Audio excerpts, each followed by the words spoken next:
BJP को लग रहा झटके पे झटका, एक एक करके कई दिग्गज नेताओं ने दिया इस्तीफा, मची अफरा तफरी। दरअसल आपको बता दें, मध्य प्रदेश में प्रचंड बहुमत के साथ बीजेपी की सरकार बनी है।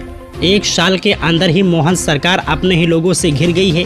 अफसरशाही के आगे बीजेपी के विधायक बेबस और लाचार नजर आ रहे हैं। कोई अधिकारियों के चैम्बर में जाकर उनके सामने दंडवत हो रहा है, तो कोई सुनवाई नहीं होने पर सीधे विधायक से इस्तीफा दे रहा है। अपनी ही सरकार में बेबसी व्यक्त करने वाले एक दो नहीं बल्कि पूरे 6 विधायक हैं। ताजा घटना सागर जिले के केसली का है, जहां बीजेपी विधायक ब्रज बिहारी पटेरिया अपने समर्थकों के साथ थाने के बाहर धरने पर बैठ गए। वहां केसली स्वास्थ्य केंद्र में पदस्थ डॉक्टर पर FIR दर्ज करने की मांग कर रहे थे। पुलिस नहीं कर रही थी। विधायक का कहना था कि पीड़ित परिवार को डॉक्टर PM रिपोर्ट नहीं दे रहे थे। 1 महीने से परिवार अस्पताल का चक्कर लगा रहा है। इस मांग पर देवरी विधायक की सुनवाई नहीं हो रही थी। इस बात से नाराज होकर विधायक ने वहीं से विधानसभा अध्यक्ष को इस्तीफा भेज दिया। इसी तरह से मऊगंज के बीजेपी विधायक प्रदीप पटेल भी बेबस नजर आए। क्षेत्र में बढ़ते नशाखोरी से विधायक परेशान थे। उनका आरोप था कि पुलिस कोई कार्रवाई नहीं कर रही है। इसके बाद वह ASP के सामने दंडवत हो गए और कहने लगे कि मुझे गुंडों से मरवा दो, मैं आवाज उठा रहा हूं और आप लोग कार्रवाई नहीं कर रहे। इसी के साथ आपको बता दें, अभी विजय राघवगढ़ से बीजेपी विधायक संजय पाठक के आधार कार्ड का पता बदल गया है। वह भी अपने ही सरकार में जान को खतरा बता रहे हैं।